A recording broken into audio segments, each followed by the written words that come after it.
శుభోదయం, నమస్కారం. నేను చందు. ప్రైమ్ 9 వార ఫలాలు కార్యక్రమానికి స్వాగతం. ముందుగా ఈ వారం రాశి ఫలాలు చూద్దాం. ఏ రాశుల వారికి ఎలా ఉండబోతుంది, ఎలాంటి పరిహారాలు చేయాలో తెలుసుకునే ప్రయత్నం చేద్దాం. మనతో పాటు ఉన్నారు పంచాంగకర్త బ్రహ్మశ్రీ శ్రీనివాస్ శర్మ గారు. వారు ఆస్థాన సిద్ధాంతి శ్రీ దుర్గామల్లేశ్వర స్వామివార్ల దేవస్థానం, ఇంద్రకీలాద్రి, విజయవాడ. గురువుగారు నమస్కారం. నమస్కారం. ముందుగా ఈ వారం డేట్స్ ఒకసారి చూసుకుంటే ఫిబ్రవరి 22 నుంచి 28, 2026 సంవత్సరానికి గాను వార ఫలాలు తెలుసుకోబోయే ముందుగా మీరు శ్లోకం. యా మూలం సచరాచరస్య జగతః పుంసః పురాణి సఖీ వ్యక్తాత్మ పరిపాలనాయ జగతాం ఆప్తావతారస్థితిః దుష్టధ్వంస సధిష్టదాన విదయే నానాసనాధ్యాసిని శ్రీశైలాగ్రనివాసిని భవతు మే శ్రేయస్కరీ భ్రామరీ. ఓం శ్రీమాత్రే నమః. శ్రీమాత్రే నమః. గురువుగారు శ్లోకంతో ప్రారంభించాం కదా. ముందుగా 12 రాసుల్లో మేషరాశి వారికి సంబంధించి ఈ వారం ఎలా ఉండబోతుంది గురువుగారు? ముందుగా మేషరాశి తీసుకుందాం. మేషరాశి తీసుకున్నట్లయితే ఈ రోజున ఈ నుంచి ఈ వారం అంతా కూడా ఈ రాశి వారులకు చూసుకున్నట్లయితే వీరికి చపల స్వభావం ఉంటుంది. ఈ వారం మాత్రమే ఆకస్మిక నిర్ణయాలు తీసుకోవటం, తీసుకున్న వాటిని అమలుపరచలేకపోవటం, మళ్ళీ ఇంకొక నిర్ణయాన్ని తీసుకోవటం, దాన్ని అమలుపరచలేకపోవటం, సతమతమవుతూ కార్యవగ్నమయ్యి ఏ పని కాకుండా సతికిలు పడేటటువంటి పరిస్థితులు ఈ వారం ఉంటుంది. అంతేకాకుండా ఆలోచనలు పెరుగుతాయి. ఇతరుల సలహాలని అంగీకరించరు. వారికి తోచిన నిర్ణయాన్నే తీసుకోవాలనేటటువంటి భావనతో కూడుకుని ఉంటారు. కాబట్టి వీరికి ఈ వారం అనుకూలమైనటువంటి వారంగా చెప్పబడట్లేదు. కాబట్టి వీరు నిర్ణయాలు ఏవి తీసుకున్నా తల్లిదండ్రులు కానీ గురువులను కానీ సంప్రదించి వారి నిర్ణయాల మేరకు వీరు తృప్తిపడి దాన్ని అమలుపరుచుకున్నట్లయితే వీరికి మంచి జరిగే అవకాశాలు ఎక్కువగా గోచరిస్తున్నాయి. అట్లా లేని ఎడల కొంచెం ఇబ్బందులు, సమస్యలు ఎదుర్కొనేటువంటి పరిస్థితులు నెలకొని ఉన్నాయి వీరికి. కాబట్టి వీరికి ఈశ్వరారాధన చేయటం అనేటటువంటిది ఉత్తమం. ఈ రాశి వారు అట్లనే లలిత సహస్రనామం, విష్ణు సహస్రనామాలు కనుక చదివినట్లయితే ఈ వారం అంతా కూడా స్థిర నిర్ణయం ఏర్పడి చంచల స్వభావంపై 2 పడవల మీద కాళ్ళు పెట్టకుండా ఒక విషయం మీదనే దృష్టి సారించి దాంట్లో విజయం చేకూరేటువంటి పరిస్థితులు నెలకొంటాయి. ఇది ఈ రాశి వారికి ఈ వారం జరిగిపోయేటటువంటి ఫలితాలు. తప్పని గురుగారు. తదుపరి రాశి చూద్దాం. తదుపరి వృషభ రాశి. వృషభ రాశి వారికి ఈ వారం ఎలా ఉండబోతుంది గురుగారు? వృషభ రాశి వారికి చూసుకున్నట్లయితే ఈ వారం వీరికి అనుకూలమైనటువంటి వాతావరణం గోచరిస్తుంది. కుటుంబంలో విందు వినోదాల్లోనే కాకుండా ఆధ్యాత్మిక కార్యక్రమాలలో పాలు పంచుకుంటారు.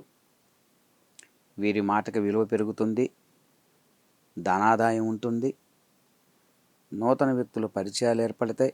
వారితో విందు వినోదాల్లో పాల్గొనే అవకాశాలు గోచరిస్తున్నాయి. మొత్తం మీద రాశి వారికి అన్ని విధాల అనుకూలమైనటువంటి సమయము, వారం అని చెప్పవచ్చు. పూజ పరిహారాలు ప్రత్యేకమైనటువంటి పూజ ఏమీ లేదు. వీరు నిత్యము వీరు చేసుకునే దైవారాధన ఏదైతే ఉన్నదో ఆ దైవారాధనని, కులదేవతలను కనుక అర్చనాదులు చేసుకున్నట్లయితే శ్రేష్టము. ఇంతకుమించి విశేషంగా చేయవలసినటువంటి ప్రత్యేకమైనటువంటి అయితే ఏమీ లేదు. తప్పకుండా గురువుగారు. తదుపరి రాశి చూద్దాం. గురువుగారు తదుపరి మిథున రాశి. మిథున రాశి వారికి ఈ వారం ఎలా ఉండబోతుంది? మిథున రాశి వారికి చూసుకున్నట్లయితే ఈ వారం ఆర్థిక లావాదేవీల విషయాల్లో అనుకూలతలు ఏర్పడతాయి. కానీ రవాణా అంటే ట్రాన్స్పోర్ట్, ప్రయాణాల విషయంలో మాత్రం కొద్దిగా ఇబ్బందులు ఎదుర్కోవాల్సి వస్తుంది. జాగ్రత్త వహించాలి ప్రయాణాల విషయంలో. అట్లానే బీపీ, గతంలో దీర్ఘ వ్యాధులు, బీపీ అలాంటివి, షుగర్ లాంటివి ఎవరికైతే ఉన్న వాళ్ళకు మాత్రమే ఇది వర్తిస్తుంది. వారికి కొంచెం అధికంగా రక్తపోటు, కొంచెం పెరిగేటటువంటి సూచనలు ఉన్నాయి.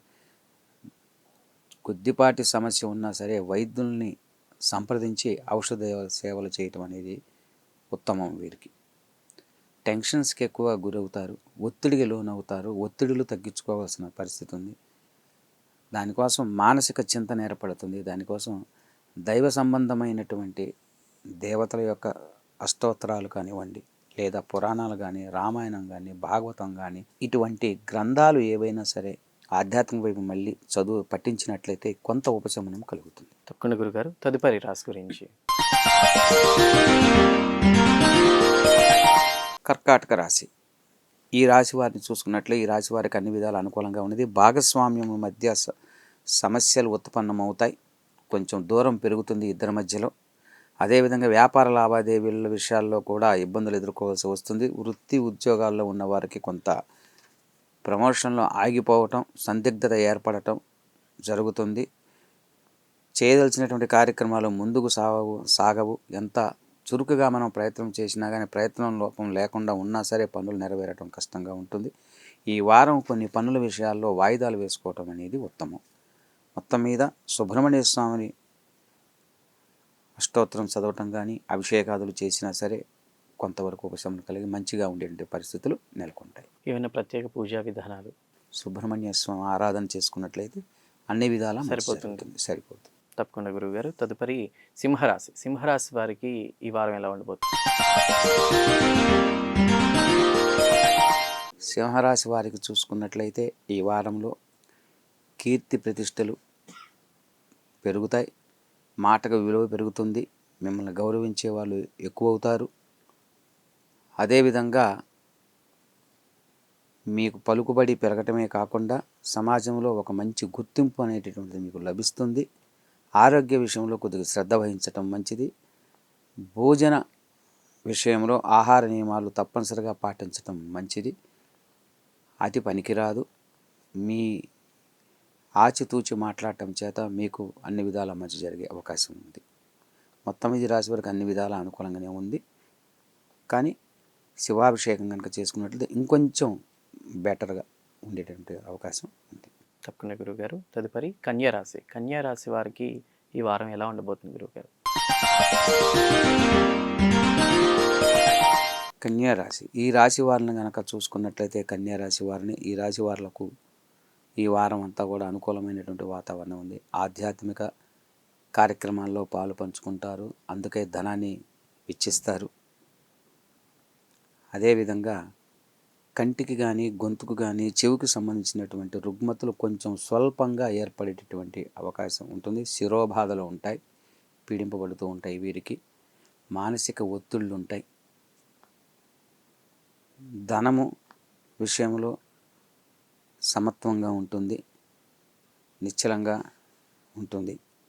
మిగిలిన విషయాలన్నీ కూడా కొద్దిగా అనుకూలమైనటువంటి వాతావరణాలు ఉన్నాయి. మొత్తం మీద మిశ్రమ ఫలితాలు ఈ రాశి వాళ్ళకి ఈ వారం అన్నీ కూడా గోచరిస్తూ ఉన్నాయి.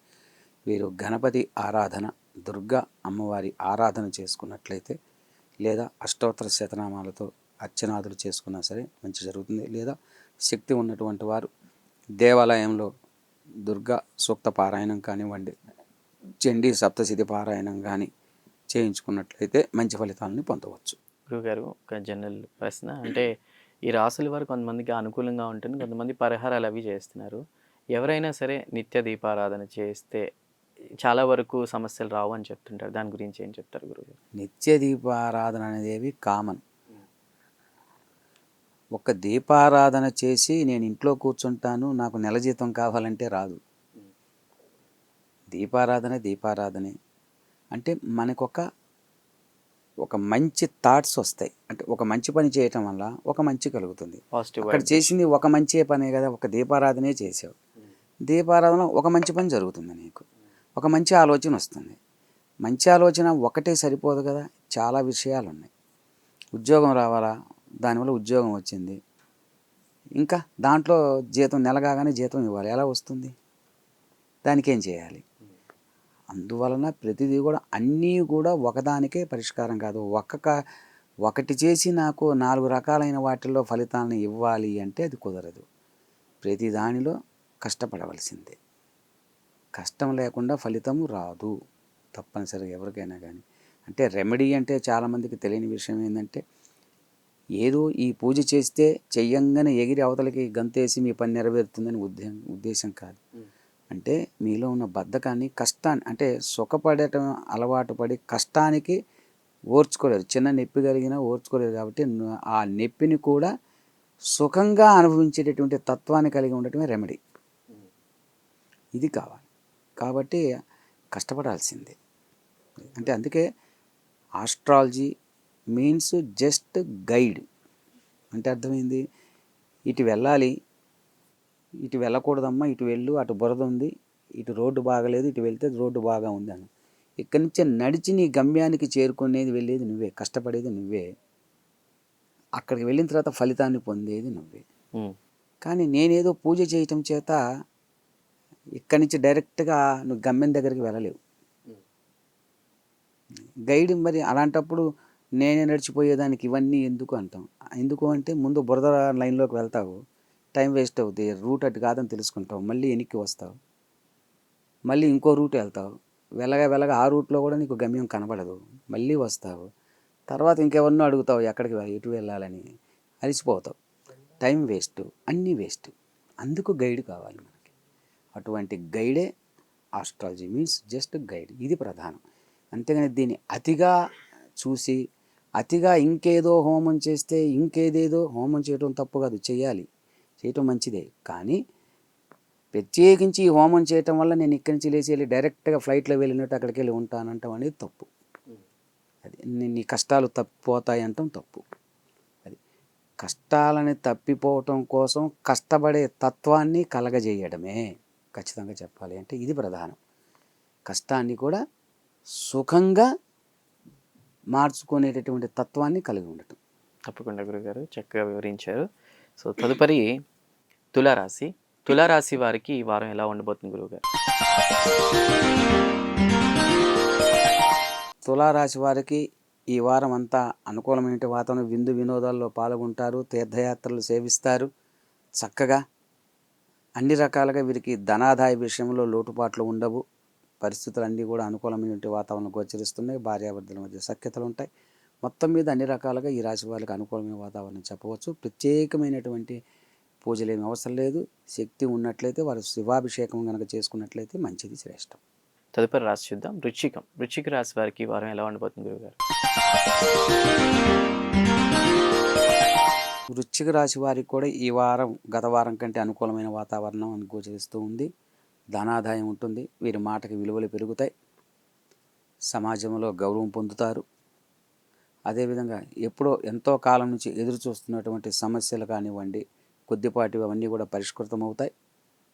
స్థిరాస్తుల విషయంలో సరైన నిర్ణయాలు తీసుకుంటారు. బంధువుల యొక్క కలయిక ఉంటుంది. గతంలో విడిపోయినటువంటి వారందరూ కలుసుకునే ప్రయత్నంలో అవి ఫలిస్తాయి. మొత్తం మీద అనుకూలమైనటువంటి వాతావరణం గోచరిస్తుందని చెప్పవచ్చు. తప్పకుండా గురుగారు. తదుపరి రాశి చూద్దాం. ధనుస్సు. ధనుస్సు రాశి వారికి ఈ వారం ఎలా ఉండబోతుంది గురుగారు? ధనుసు రాశి వారికి ఈ వారం అనుకూలమైనటువంటి వాతావరణం గోచరిస్తూ ఉంది. ఆర్థిక పరంగా బాగా ఉంది. వ్యాపార భాగస్వామ్య పరంగా బాగా ఉంది. భార్యాభర్తల విషయాలు అన్యోన్యతలు పెరుగుతాయి. సంతానం విషయంలో వృద్ధి చెందుతారు. సంతానానికి అనుకూలమైనటువంటి విద్యా విషయంలో వృద్ధి చెందుతుంది అనుకూలంగా. కాకపోతే కుటుంబంలో భార్యాభర్తల మధ్య కొద్దిపాటి వైరం ఏర్పడే అవకాశాలు ఉన్నాయి. అదేవిధంగా సంపాదించినటువంటి ధనంలో కొంత ధనం వల్ల ఇబ్బందులు ఎదుర్కొనేటువంటి అవకాశాలు ఉంటాయి. జాగ్రత్త వహించడం అనేటటువంటిది మంచిది. మిగిలిన అన్ని విషయాలు వీరికి అనుకూలమైనటువంటి వాతావరణం గోచరిస్తూ ఉంది. తప్పకుండా గురుగారు. తదుపరి రాశి చూద్దాం. మకరం. మకర రాశి వారికి ఈ వారం ఎలా ఉండబోతుంది? ఏమైనా పరిహార మార్గాలు? మకర రాశి వారిని చూసుకున్నట్లయితే ఈ వారం అన్ని రకాలుగా వీరికి అనుకూలమైనటువంటి వాతావరణంగా గోచరిస్తూ ఉన్నది. వీరికి పట్టుదల ఎక్కువ. సుఖాన్ని ఆస్వాదించాలనే తపనతో ఉవ్విళ్ళూరుతూ ఉంటారు. కానీ అది ఆశగానే మిగులుతుంది, కానీ నెరవేరదు. కోపం ఎక్కువ, చిరాకు, ఇతరులమై పైన ఉచితంగా అయాచితంగా ఏసడించుకుంటూ ఉంటారు. తగ్గించుకోవాలి, కోపాన్ని తగ్గించుకోవాలి. సహనాన్ని, ఇది పరీక్ష కాలంగా ఉంటుంది వీరికి. ఆర్థిక లావాదేవీల విషయం కొంతగా గతం కంటే ఈ వారం సన్నగిల్లుతాయి. కుటుంబంలో సమస్యలు తలెత్తుతాయి. మొత్తం మీద కొద్దిపాటి స్వల్ప సమస్యలతో కొట్టుమిట్టాడుతూ ఉంటారు. జాగ్రత్తగా మితముగా మాట్లాడటం, ఒదిగి ఉండటం అనేది ఈ వారం అంతా కూడా వీరికి చాలా ముఖ్యము. వీరికి దుర్గా సూక్త పారాయణం కానీ చండీ పారాయణం కనుక చేయించుకున్నట్లయితే అన్ని రకాల వీరికి కొంత ఉపశమనం కలిగి మంచి జరిగేటటువంటి అవకాశాలు ఉంటాయి. విరోధాల నుంచి విముక్తి లభిస్తుంది. గురుగారు తదుపరి మీనరాశి. మీనరాశి వారికి ఈ వారం ఎలా ఉండబోతుంది గురుగారు? మీనరాశి వారిని కనుక చూసుకున్నట్లయితే ఈ రాశి వారికి ఈ వారం అనుకూలమైనటువంటి వాతావరణం గోచరిస్తూ ఉన్నది. ఆర్థిక లావాదేవీల్లో కూడా కొంచెం లాభదాయకంగా ఉన్నది. చేసే వృత్తి ఉద్యోగాల్లో ప్రమోషన్స్ ఉంటాయి. అట్లనే మీ మాటకు విలువలు పెరుగుతాయి. ఆర్థికంగా గతంలో మీకు రావాల్సినటువంటి ధనం, ఆగిపోయిన ధనం కొంత లభించేటటువంటి పరిస్థితులు కూడా గోచరిస్తూ ఉన్నాయి. పిల్లల విషయంలో అనుకూలతలు ఏర్పడతాయి. అట్లానే భార్యాభర్తల మధ్య సఖ్యత ఏర్పడుతుంది. మొత్తం మీద ఈ మీనరాశి వారికి ఈ వారం అనుకూలమైనటువంటి వారంగా గోచరిస్తుంది. అయినప్పటికీ కొంత చిన్న కొద్దిపాటి ఇన్సిడెంట్స్ జరిగే అవకాశం ఉంది. కాబట్టి శివాభిషేకం కనుక చేసుకున్నట్లయితే వీరికి అన్ని విధాల ఇంకా అటువంటివి ఏవి జరగకుండా మొత్తం మీద వీరికి ఈ వారం అంతా కూడా అనుకూలంగా ఉండేటువంటి పరిస్థితులు నెలకొంటాయి. గురువుగారు శివాభిషేకం అని చెప్తున్నారు. మనం రకరకాల పదార్థాలతో అభిషేకం చేస్తూ ఉంటాం. ప్రధానంగా ఎట్లా చేయాలి అభిషేకం? ప్రధానంగా ఒకటి భావయుక్తంగా చేయటం, శ్రద్ధగా చేయటం అనేది ప్రధానము. నీటితో చేసిన ఇవన్నీ కూడా శక్తి సామర్థ్యాల మీద ఆధారపడి ఉంటాయి. శక్తి కొలది అంటే ఏమండి, ఆయన 11 రుద్రాలకి 11 రకాల ద్రవ్యాలు తీసుకొచ్చి చేస్తున్నారు. నేను చేయలేను కదా, 11 ద్రవ్యాలతో తీసుకొచ్చిన వాడికి ఫలితం ఎక్కువ, నాకు ఫలితం తక్కువ అంటే అది శుద్ధ తప్పు. ఎందుకంటే భగవంతుడి దృష్టిలో ఎట్లా ఉంటాడంటే, కోట్లకున్న ఆస్తివాడు కోటి దానం చేసిన, పేదవాడు రూపాయి చేసిన, కోటి రూపాయలు దానం చేసిన వాడికి ఏ ఫలితం వస్తుందో వీడికి అదే ఫలితం వస్తుంది. జలానికే సంతోషిస్తారు శివుడు అంతే. నేను గంగా జలం తీసుకొచ్చి అభిషేకం చేశాను, కాశీ జలం తీసి అభిషేకం చేశాను, నాకు ఫలితం ఎక్కువ వస్తుంది అనేటటువంటిది ఫలితం రాదు అని మాత్రం కాదు. కానీ అంత మాత్రం చేత ఇక్కడ మామూలు జలముతో అభిషేకం చేసిన వాడికి వచ్చే ఫలితం సమానమే. అందులో ఎటువంటి తేడా లేదు. నీకు అవకాశం ఉంది కాబట్టి నువ్వు వెళ్ళి తేవగలిగిన శక్తి సామర్థ్యాలు ఉన్నాయి కాబట్టి నువ్వు తీసుకొని చూస్తేనే నీకు ఫలితం, లేకపోతే లేదు. కాబట్టి చక్కగా నీటితో చేసినా కానీ మన దగ్గర ఏ ద్రవ్యము ఆ రోజుకి ఏ ద్రవ్యం శక్తి లభించి ఆ శక్తి ద్వారా మనకు లభించిన ద్రవ్యం ఉన్నదో ఆ ద్రవ్యంతో కనుక మనము అభిషేకించినట్లయితే సత్ఫలితం ఖచ్చితంగా పొందవచ్చు. అంత మాత్రము తీసుకోదు. తప్పకుండా గురువుగారు చాలా చక్కగా వివరించారు. 12 రాశుల వారికి ఈ వారం ఎలా ఉండబోతుంది తేదీలు ఒకసారి గమనిద్దాం. ఫిబ్రవరి 22 నుండి 28 వరకు ఎలాంటి పరిహారాలు కూడా చేసుకోవాలో కూడా గురువుగారు చక్కగా వివరించారు. గురుగారు మరొకసారి ధన్యవాదాలు. సో చూశారు కదా, ఇది ఈ వార ఫలాల కార్యక్రమం. తిరిగి మరో వార ఫలాల కార్యక్రమం మళ్ళీ కలుసుకుందాం. అంతవరకు నమస్కారం.